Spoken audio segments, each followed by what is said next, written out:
अहिले हामी चुनावमा आएका छौँ, चुनाव गर्ने हो, चुनावमा जाने हो। जसरी भए पनि चुनावमा जानु र हाम्रो कार्यदिशाको बिचको रिलेसन के हो? हामीले यति बेला लिएको कार्यदिशाको बिचको, समाजवादी क्रान्तिलाई अगाडि बढाउने कार्यदिशाको बिचको त्यसको सम्बन्ध के हो? कहीँ धर्म रहेको छ भने त्यो नेताहरूमा धर्म रहेको छ। नेताहरूको एउटा पङ्क्तिमा चाहिँ विचारप्रति पनि, व्यवहारप्रति पनि, नीतिप्रति पनि, नेतृत्वप्रतिको पनि विश्वास, धर्म रहेको देखिन्छ। त्यसको कमरेडले भन्नुभएको छ कि एउटा वाडामा 10 करोड पनि खर्च गरेर चुनाव जितेका, चुनाव लडेका उदाहरण पनि छन्। संसदको चुनावमा हामी खट्यौँ, चुनावमा गयौँ, उम्मेदवार भयौँ, 5 करोड खर्च गऱ्यौँ भने हामी कसका प्रतिनिधि हुन्छौँ?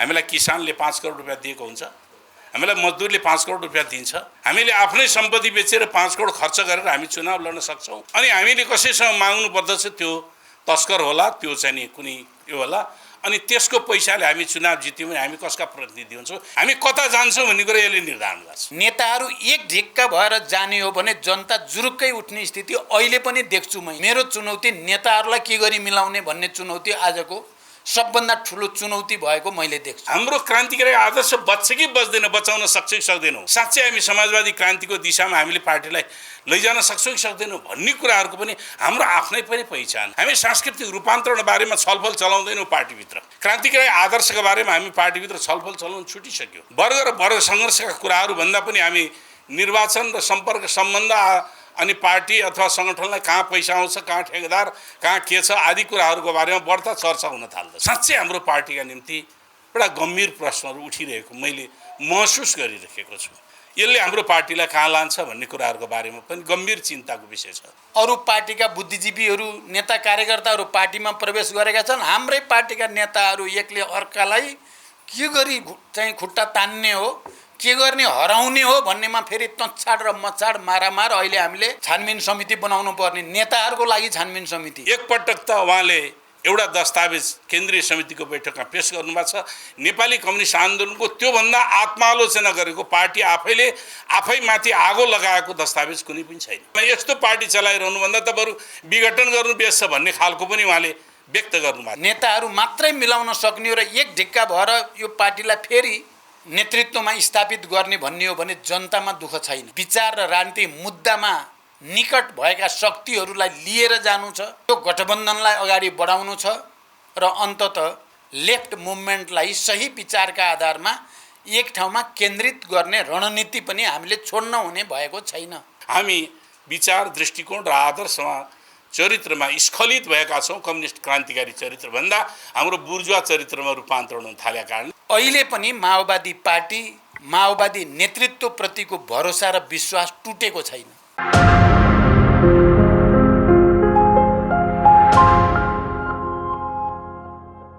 हामी कमरेड बोगटीलाई जसरी सम्झन्छौँ नि, उहाँ क्रान्तिको एउटा असाध्य होनहार, विचारको अत्यन्तै दृढ सुदृढ, राजनीतिको कुशल व्यवस्थापक, सङ्गठन परिचालनको हस्ती, सांस्कृतिक रूपान्तरणको एक अग्रणी, आदर्शवान नेताका रूपमा जब हामीले मान्छौँ, त्यो स्थितिमा उहाँलाई हामी मान्छौँ भने आज र उहाँको आदर्शको बीचको अन्तर छ कि छैन?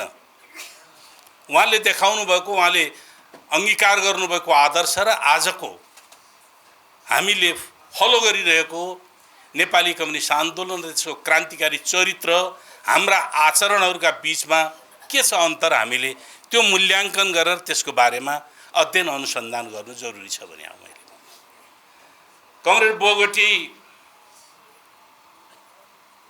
सादा जीवन उच्च विचारको एक आदर्श पात्र, क्रान्तिकारी आदर्शको एक अनुपम उदाहरण, नेपाली कम्युनिस्ट आन्दोलन र वर्ग चेतनाको दृष्टिकोणले एक असल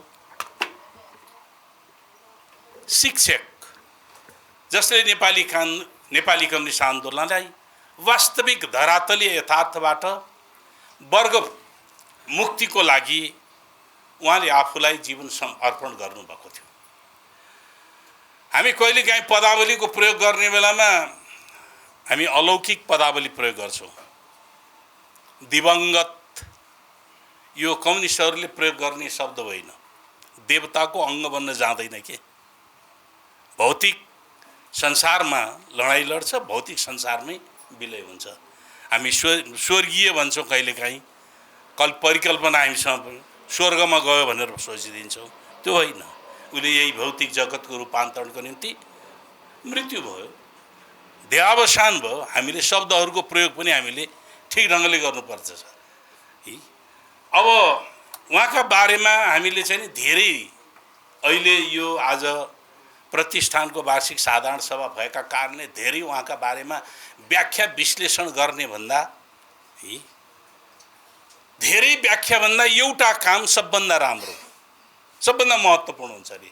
धेरै व्याख्या गरेर त्यो गर्नुभन्दा एउटा काम सबभन्दा राम्रो हुन्छ। आज हाम्रा अगाडि देखा परेका चुनौतीहरू, आजको राजनीति र आजको क्रान्तिकारी आन्दोलनलाई हामीले कसरी अगाडि लैजाने। हामीले महाधिवेशन सम्पन्न गरेका छौँ, हाम्रो कार्यदिशा तय गरेका छौँ। त्यो कार्यदिशालाई हामीले कसरी बुझिरहेका छौँ। नेपाली समाजवादी क्रान्तिको दिशामा हाम्रो कार्यदिशा कसरी हामीले बुझेका छौँ, त्यो कार्यदिशालाई कसरी कार्यान्वयन गर्न सक्दछौँ। मैले त के देख्दछु भने स्थानीय तहमा जाँदाखेरि, कतिपय ठाउँमा जाँदाखेरि धेरै ठुलो सङ्ख्यामा पार्टी विचार राजनीति र कार्यदिशामा अलमल परेका साथीहरू देख्दैछु। कमरेड अध्यक्षले आजको परिवेशमा आजका अन्तर्विरोधहरूलाई केलाएर नेपाल र विश्व समाजको बिचको नेपालको आफ्नै सामाजिक बनोट र राजनीतिक विकासका क्रममा जुन कार्यदिशा हामीले तय गरेका छौँ, त्यो कार्यदिशा जुन किसिमले हामीले अगाडि बढाउन खोजिरहेका छौँ, त्यो कार्यदिशा हामी कति राम्रोसँग त्यसलाई विश्लेषण गरेका छौँ, कति बुझेका छौँ, त्यसको आधारबाट क्रान्तिकारी आन्दोलनलाई हामीले कसरी अगाडि बढाउन सक्दछौँ भन्ने कुरामा निर्भर गर्दछ। हामीले कतिपयले सरल ढङ्ग बुझेका छौँ। अहिले हामी चुनावमा आएका छौँ, चुनाव गर्ने हो, चुनावमा जाने हो, जसरी भए पनि चुनाव जाने हो भन्ने मात्रै बुझेका छौँ। चुनावमा जानु र हाम्रो कार्यदिशाको बिचको रिलेसन के हो, हामीले यति बेला लिएको कार्यदिशाको बिचको, समाजवादी क्रान्तिलाई अगाडि बढाउने कार्यदिशाको बिचको त्यसको सम्बन्ध के हो। अनि यो चुनावैमा जाने प्रकृतिले के देखा पर्दछ भन्दाखेरि, सायद अस्ति कुनै ठाउँमा अध्यक्ष कमरेडले भन्नुभएको छ कि एउटा वाडामा 10 करोड पनि खर्च गरेर चुनाव जितेका, चुनाव लडेका उदाहरण पनि छन् भनेर। अब हामी महाअभियानमा क्रान्तिकारी आदर्शका साथ निर्वाचनमा जाँदैछौँ। हामीले मानव संसदको चुनावमा हामी खट्यौँ, चुनावमा गयौँ, उम्मेदवार भयौँ, 5 करोड खर्च गऱ्यौँ भने हामी कसका प्रतिनिधि हुन्छौँ।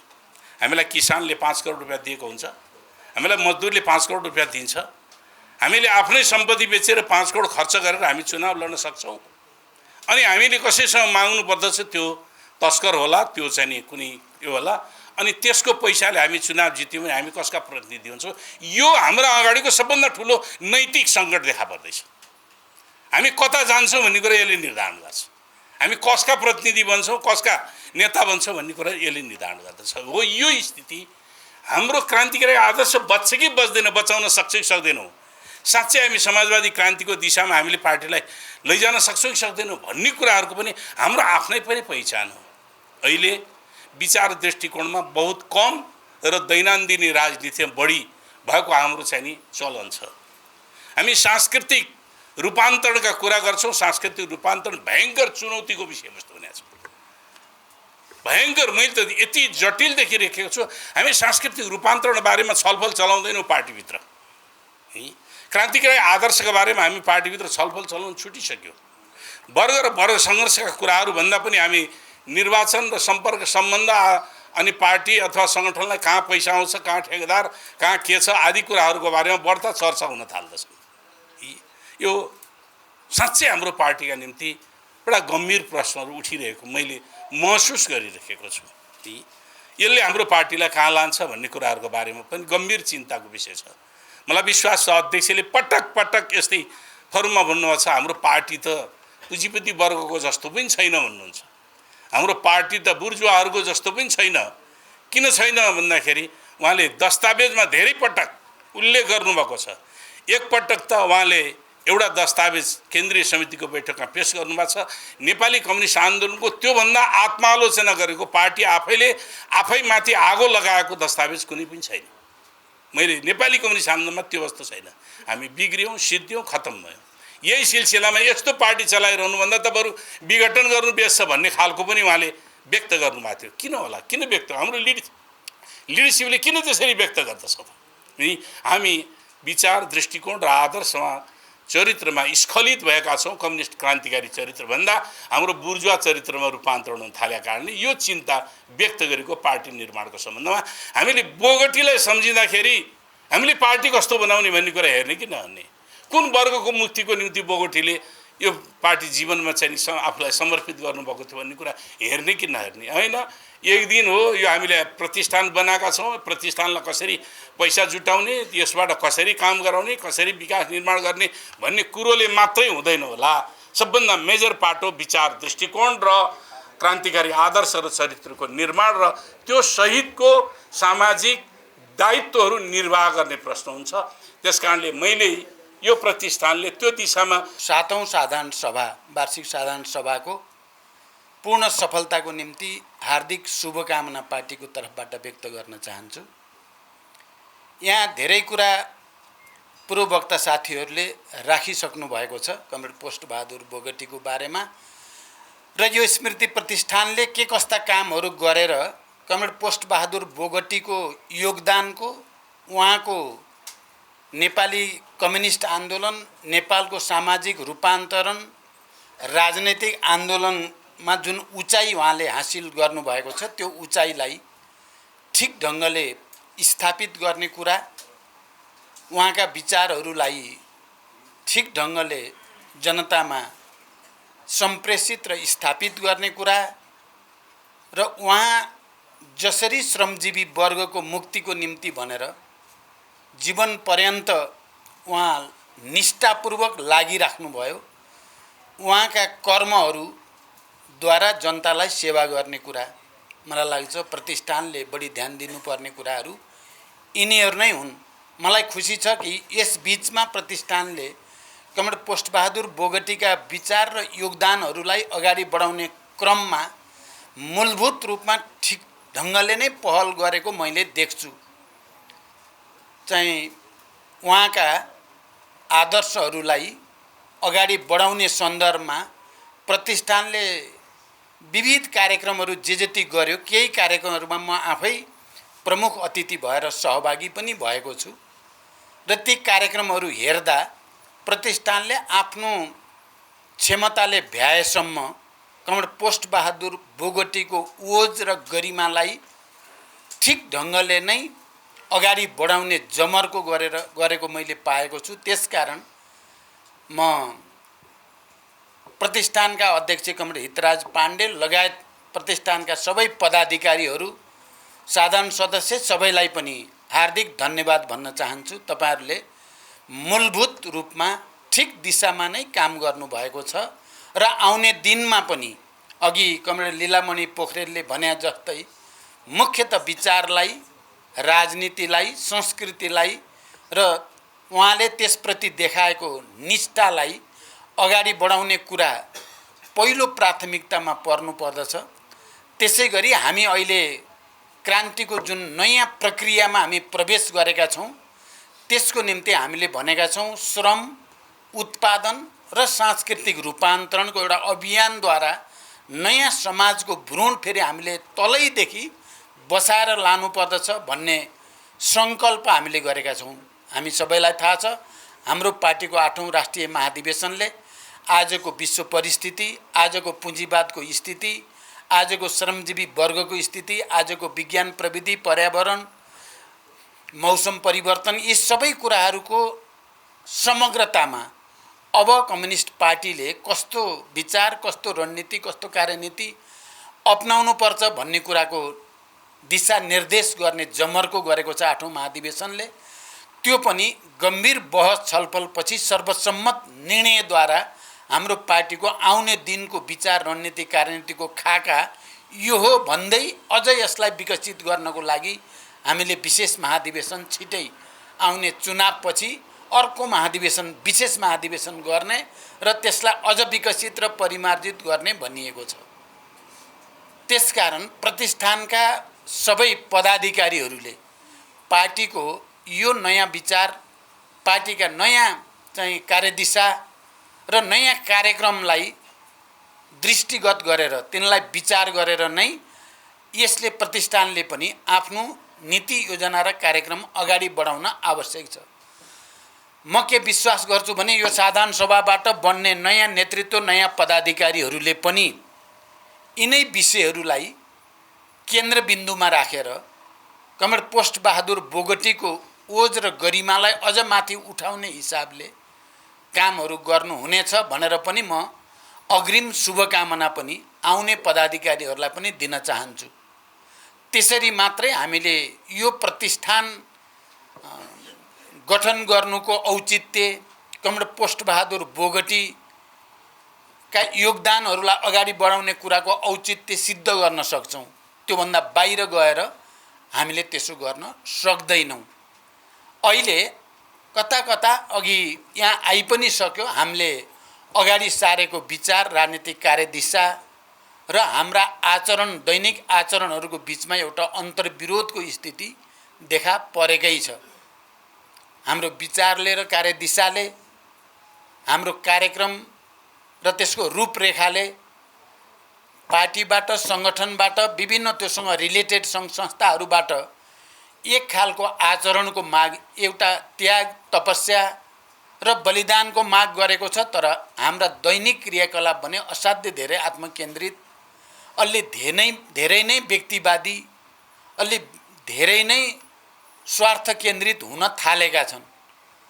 तर यस्तो बेलामा हामी पोस्ट बहादुर बोगटीको नामसँग जोडिएको प्रतिष्ठानको साधारण सभा गर्दैछौँ भने हामी सबैको कर्तव्य हुन आउँछ हाम्रो भनाइ र हाम्रो गराइको खाडल के गरी पुर्ने, हाम्रा विचार र हाम्रा आचरण, हाम्रो व्यवहारको बिचमा देखा परेको अन्तर्विरोधलाई के गरी समाधान गर्ने र हाम्रो भनाइ र हाम्रो गराइमा एकरूपता कसरी कायम गर्ने, यो एउटा गम्भीर प्रश्न हाम्रो अगाडि आउँछ नै, आएकै छ।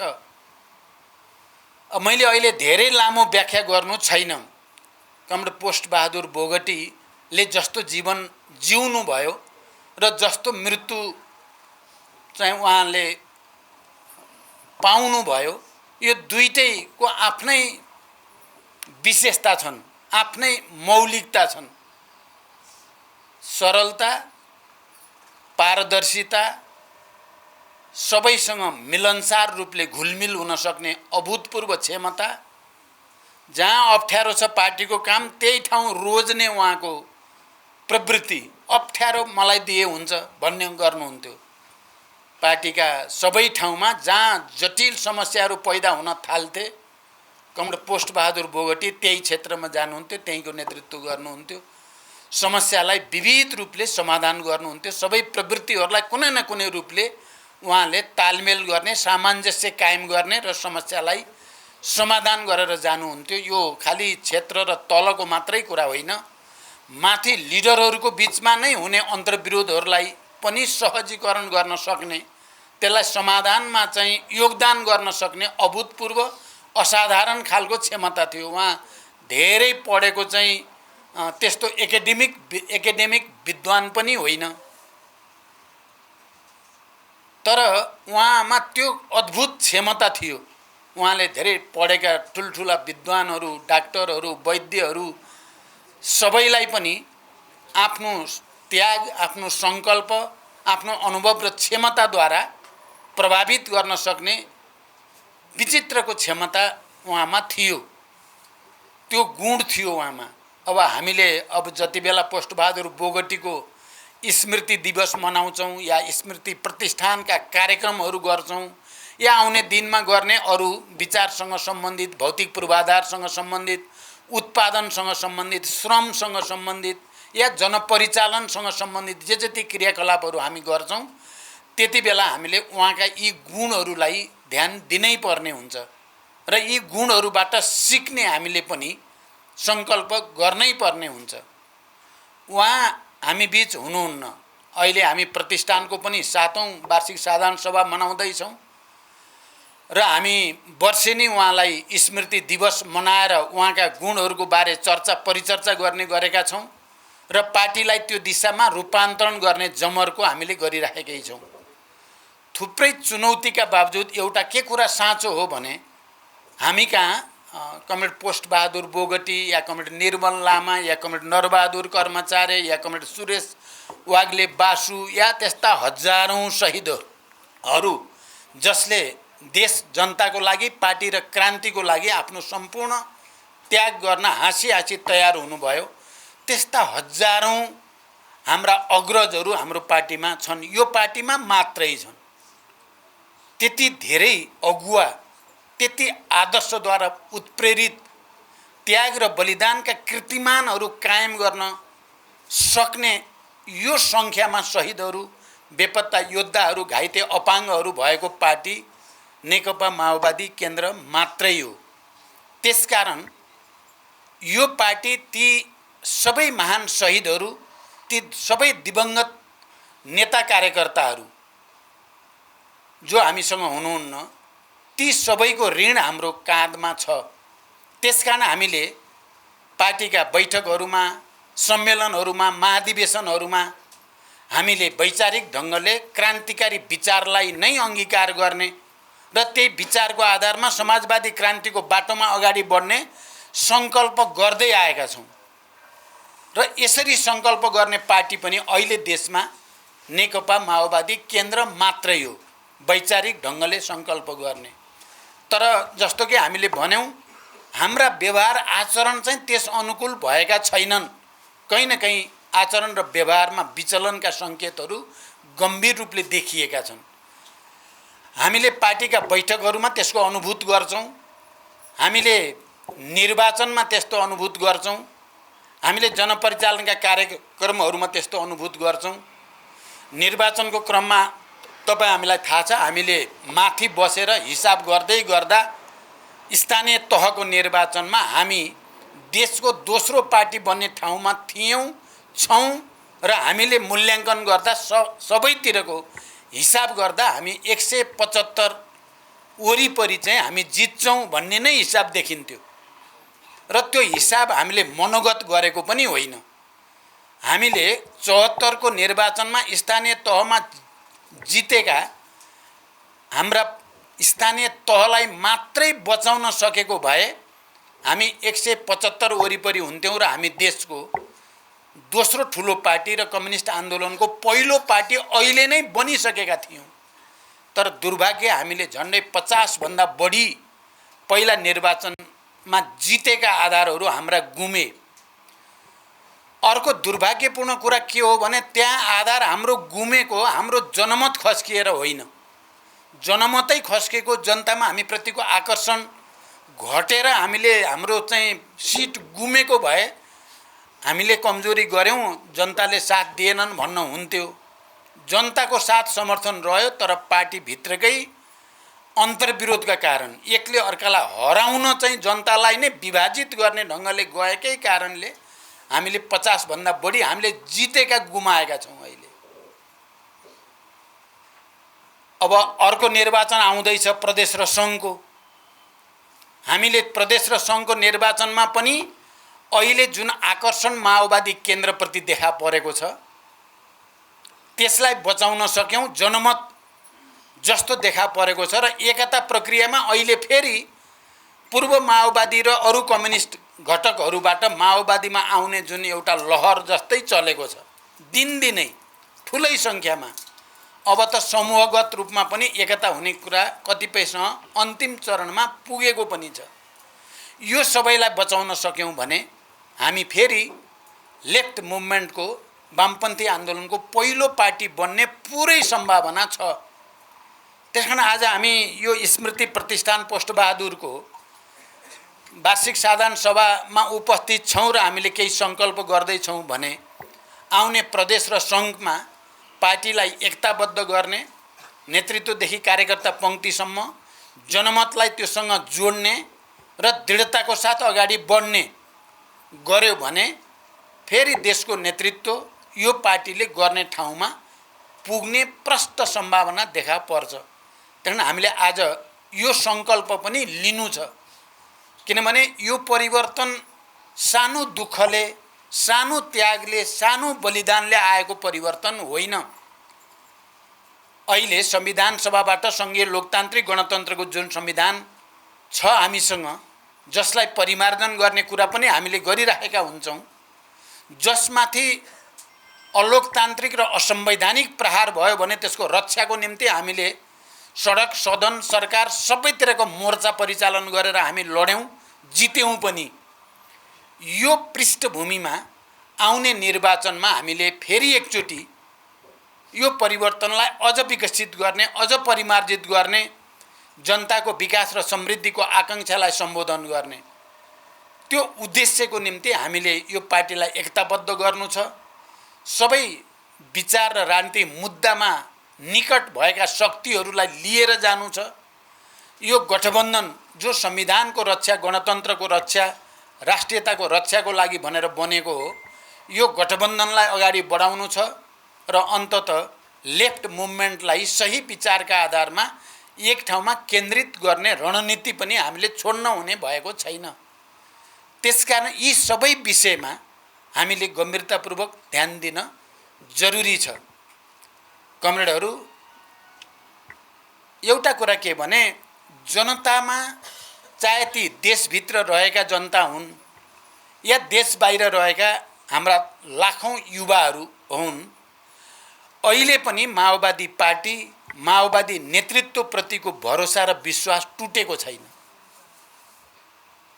म जहाँ जान्छु, विदेशका जुनसुकै, चाहे कतार जाँदा हो, चाहे जापान जाँदा हो, चाहे अर्को जहाँ कहीँ जाँदा पनि मैले जे अनुभूत गर्छु, जनताको तहमा हाम्रो पार्टीले खेलेको भूमिका, हिजो गरेको त्याग र बलिदानको उचाइ, नेतृत्वले विचार निर्माण र विचारको विकासमा खेलेको भूमिका, पार्टीले खेलेको भूमिकाप्रति अगाध आस्था र विश्वास छ। कहीँ धर्म रहेको छ भने त्यो नेताहरूमा धर्म रहेको छ। नेताहरूको एउटा पंक्तिमा चाहिँ विचारप्रति पनि, व्यवहारप्रति पनि, नीतिप्रति पनि, नेतृत्वप्रतिको पनि विश्वास, धर्म रहेको देखिन्छ। नेताहरू एक ढिक्का भएर जाने हो भने जनता जुरुक्कै उठ्ने स्थिति अहिले पनि देख्छु मैले।